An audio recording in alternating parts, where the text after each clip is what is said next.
Hello and welcome. In today's video, I think we're going to be going over one of the harder differential calculus topics, which is related rates. I don't know why, but in my experience, a lot of people struggle with this, and especially for the first time when I was teaching myself this, I struggled a lot. So, in today's video, my goal is to, for one, help you understand what it's based on, but also work through several problems. So to get started, I want us to do some implicit differentiation problems, and I'll explain why after. So we're going to find dy dx of the following functions. So whenever we're taking the derivative of a function of like y squared, but we're taking it with respect to x, you're going to get the derivative of y squared with respect to I times by the derivative of y with respect to x. That's just using the chain rule. And the derivative of x squared, that's 2x, and 5, that is a constant. The derivative of y squared with respect to y, that's just 2y. But we are left with this dy dx minus 2x is equal to 0. Now what do? We must multiply over this, or sorry, not multiply, but add 2x to both sides. And we are left with 2y dy dx is equal to 2x. Now we just have to divide both sides by 2y to get the dy dx by itself, and we get 2x divided by 2y as our answer. Well, after a bit of simplification, of course, it becomes just x divided by y. All right. Now for the second implicit differentiation problem, this one's a bit more challenging, as this is a chain rule. The derivative of cosine is negative sine of the argument, which is yx, times by the derivative of the inside function. Well, this is a product rule, so we get the derivative of the first, which is dy dx, times by the second, plus the derivative, plus the first, times by the derivative of the second, which is just x. And that is equal to tangent of, or is equal to 0, because tangent of pi is a constant. All right. Sine of yx. All right. Now in order to get this dy dx by itself, we have to multiply the sine of yx out. So what you're left with is a negative x sine of, and I'm just going to do this for my sake, xy times by dy dx plus y, or rather actually minus, I apologize, sine of xy is equal to 0. Now we need to add this y plus sine x to both sides. So we get left with x sine of xy times by dy dx is equal to y sine of xy. Now what do? Now we need to divide this over. So we get dy dx is equal to y times by sine of xy divided by negative x of sine of xy. These two xy's are going to cancel, so we get dy dx is equal to y over negative x. Surprisingly enough, looks a lot like that, even though it looks very different with the cosine. Alright, so what is a related rate, you may ask?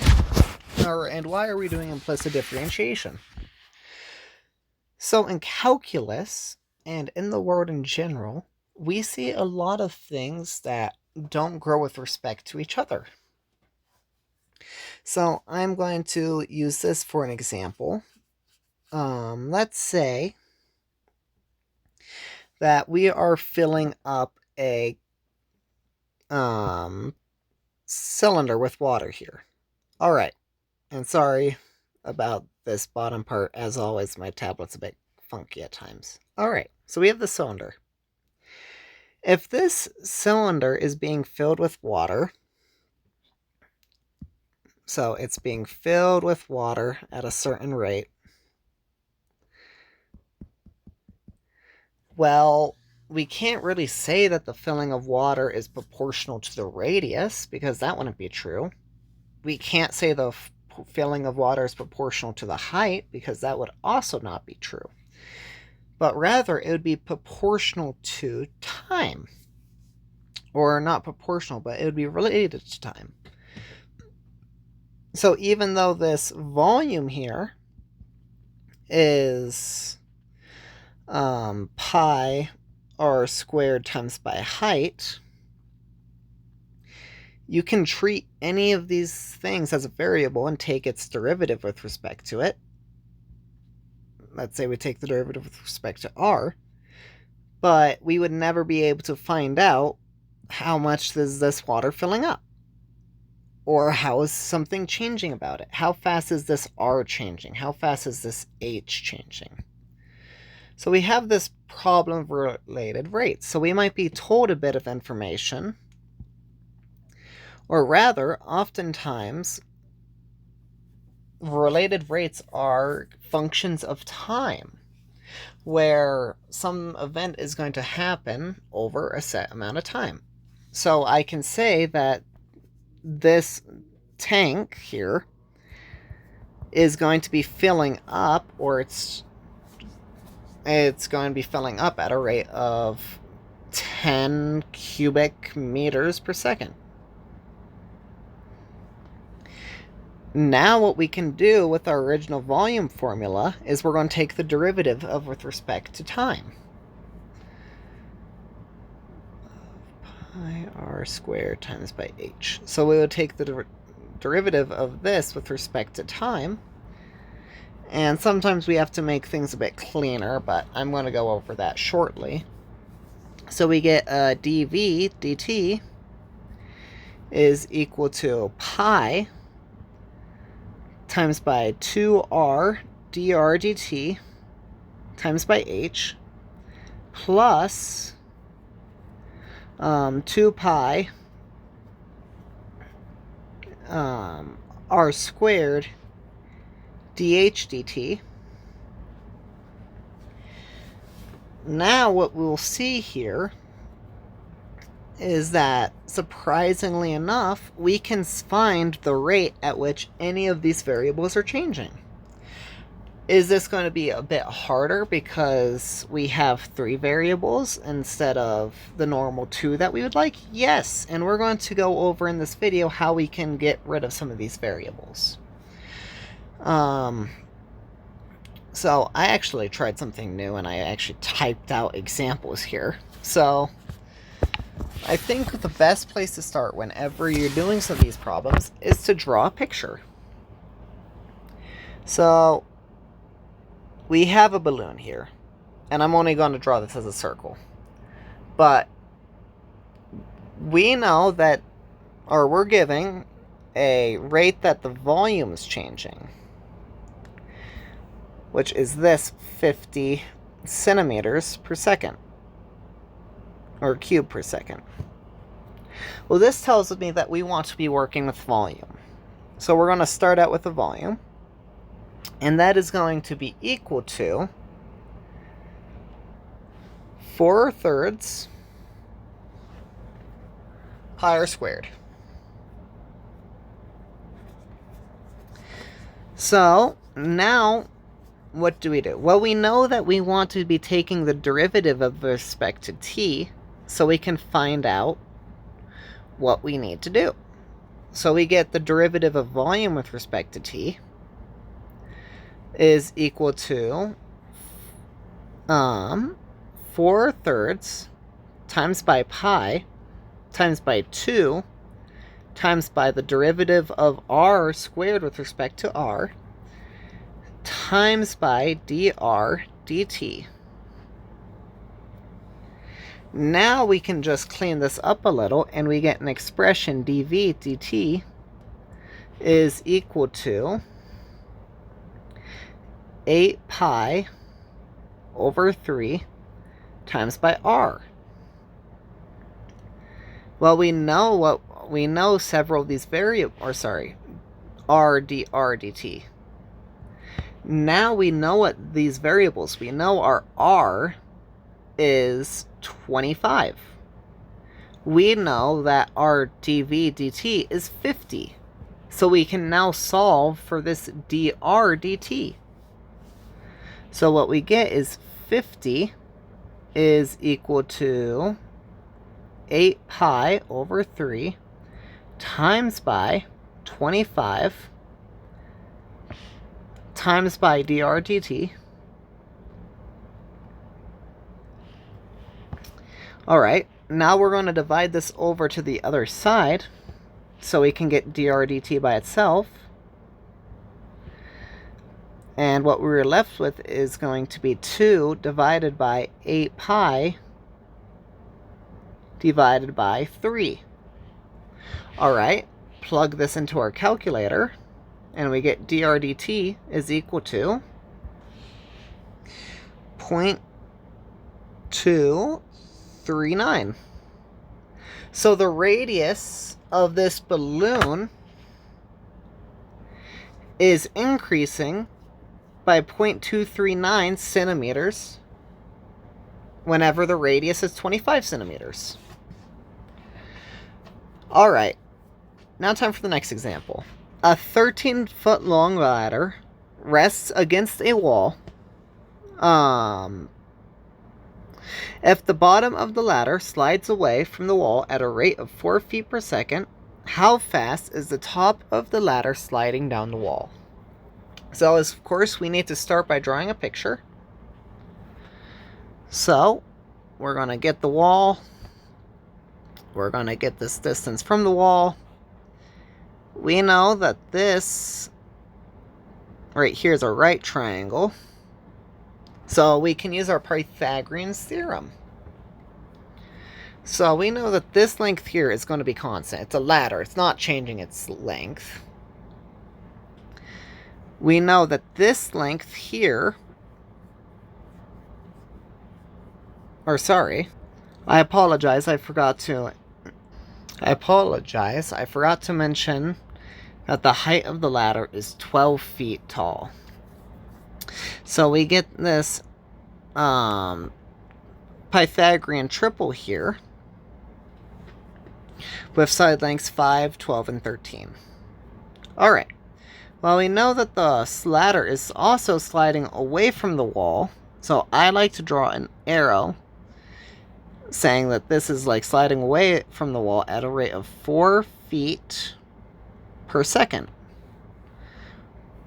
Alright, now what do we do? Well, we use what we know. We start out with something that we know, and we know that this is a this is a right triangle, so we can start with the Pythagorean theorem. So we get a squared plus b squared is equal to c squared. What is c squared? That is going to be 13 squared, or 169.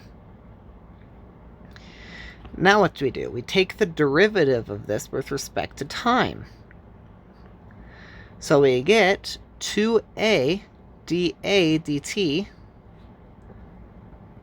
plus 2b dB dt is equal to 0.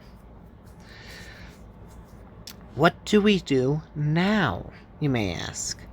Well, we know our A and our B. We just need to figure out, and let's say that our A here is 5, and our B here is 12. So we get 2 times by 5. We know that this dA dt here is 4 seconds. And we are adding on to that 2 times by 12 times by our variable in this case, which is dB dt. And that's equal to 0. So now we just need to solve for dB dt. So over here we get So we're going to subtract this negative 40 to the other side. Or, yeah, we're going to subtract 40 to the other side. I apologize. Then we are going to multiply this side out, and we're going to get 24 dB dt is equal to the negative 40, and then solve for the dB dt. Over 24, that can be simplified, and the answer that we are left with is negative 5/3. Alright, on to the next one. So, a water tank has a shape of an inverted cone with a base radius of 3 meters and a height of 9 meters. If the water is being pumped into the tank at a rate of 3 meters cubed per minute, find the rate that the water is rising when the water is 3 feet deep, given the same, this is supposed to be a period. There we go. Given the same rate of water pumped into the tank, find how fast the radius is increasing when the radius is 2 meters. Alright, so this one's actually like a 2-for-1 combo here. So the volume of a cone is given by V is equal to 1/3 pi r squared times by h. Let's real quickly draw out a diagram, just so we can make sure we know what we're working with here. This is by far like the nicest thing I've drawn on the channel. We know that this cone has a radius of 3 and a height of 9. But we know that there's also water being pumped into this cone. So we don't know how much or what the actual volume of this cone of water is, but we know it's there. Alright. So we are given, in this case, dV dt.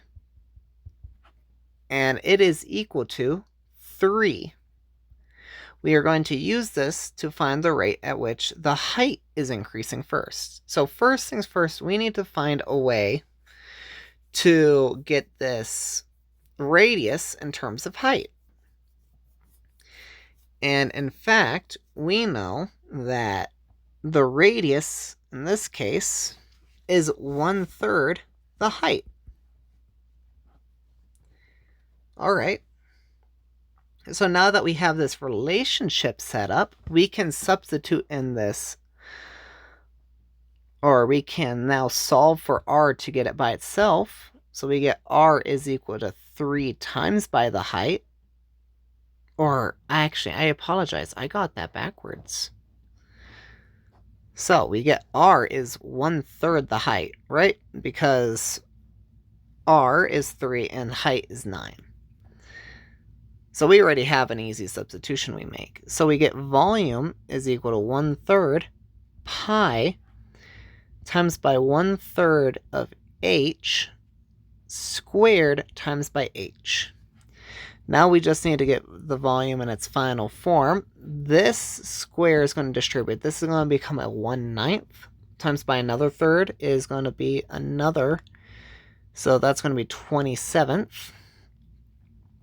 And this square is going to distribute, so it becomes h cubed. Now what we need to do is we need to take the derivative of this with respect to time. So we get the dV dt is equal to pi divided by 27 times by 3h squared times by the derivative of the inside function with respect to t, dh dt. What are we looking for in this one? We want to know the rate at which the water is rising, which is the height. So we want to get this height. So we can plug in our values that we know. We know that 3 is equal to pi over 9. We know the height is 3 feet deep, so we get 3 squared times by dh dt.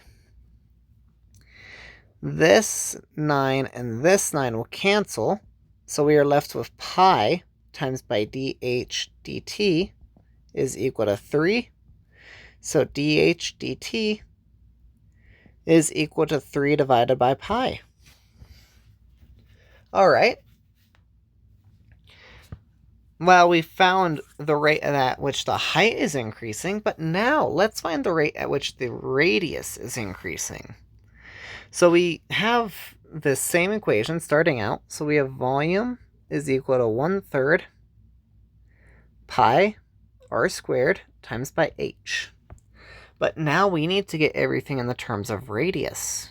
So we can multiply both sides of this by 3 to get the h by itself. So we get 3r is equal to h. So our volume in this case is going to be 1/3, or sorry, not 1/3, but pi r cubed. Now we can take the derivative of this with respect to time. We get our, again, same dv dt is equal to 3 pi r squared dr dt. Now we are looking for this r, and we know this dv dt, so it's just, and this r, so we can just plug and chug. We know the rate is 3. We know that this is going to be 3 pi times by the radius, which at this time is going to be 2 squared times by dr dt. These 3's will both cancel, so we are just going to be left with 1/4 pi, because we're going to divide this over to the other side, dr dt. And that would be our answer. For this last one, this one's a bit more intuitive, and I think this is a good example of what math should actually do. It should be more of intuitive. But a man walks along a straight path at a speed of 4 feet per second. A spotlight is located on the ground 20 feet from the path and is kept focused on the man. At what rate is the spotlight rotating when the man is 15 feet from the point where the spotlight is closest to the path? All right. Well, of course, we want to start by drawing this. So, I'm going to get out the white pen here. We have this length right here. This is 20 feet from the path, the closest point on the path. It's just a straight line.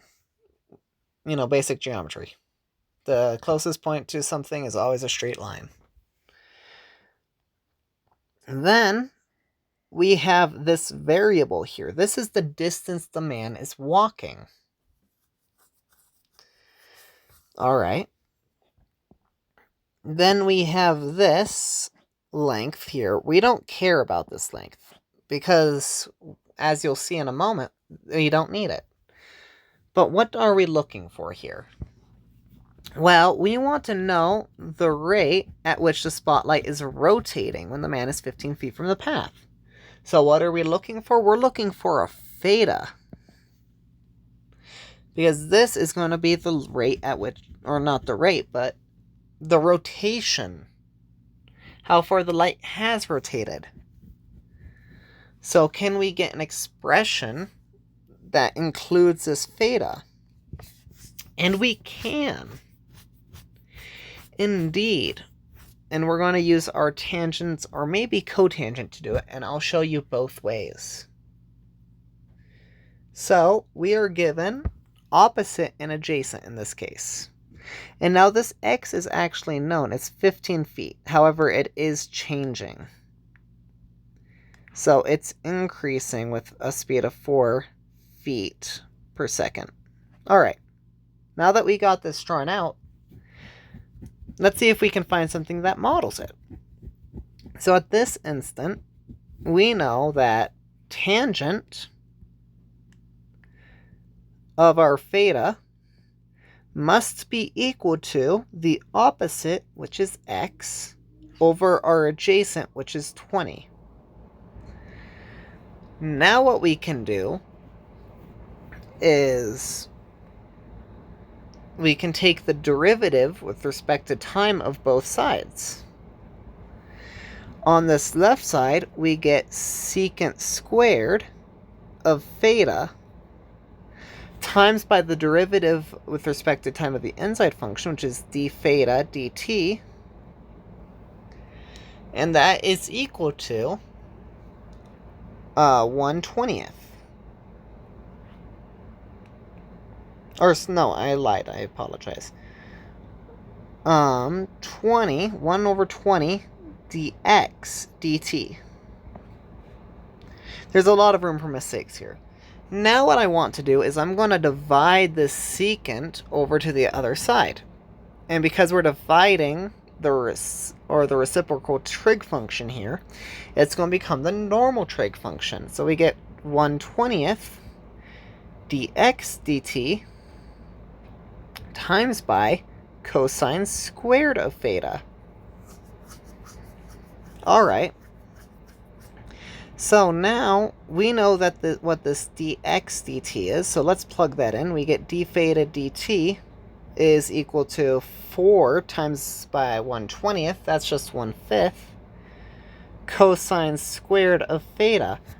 But now we have a problem. What is this cosine squared of theta? Well, we actually have a way of solving for it. We are given the length at this time. So what we're going to do is we're going to use the Pythagorean theorem to find the hypotenuse and then use that to find cosine. Then we're going to square it to get our answer. So what we get here is 15 squared plus 20 squared is equal to c squared. So, let's see. 15 squared is 225. 20 squared is 400. C squared is c squared. Now we want to take the square root of both sides.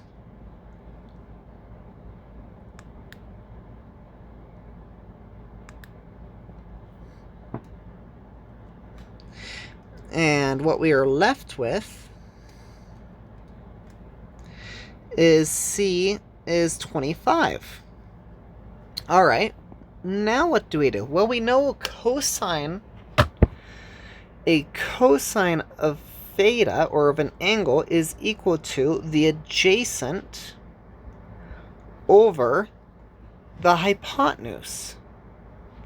So this leaves us with an answer of 4/5. So our d theta dt is equal to 1/5 times by 4/5 squared. Finally, plugging this into our calculator, because wait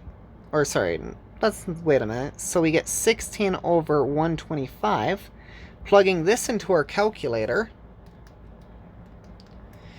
we get 0.128. Radians per second. And that, my friends, is our answer.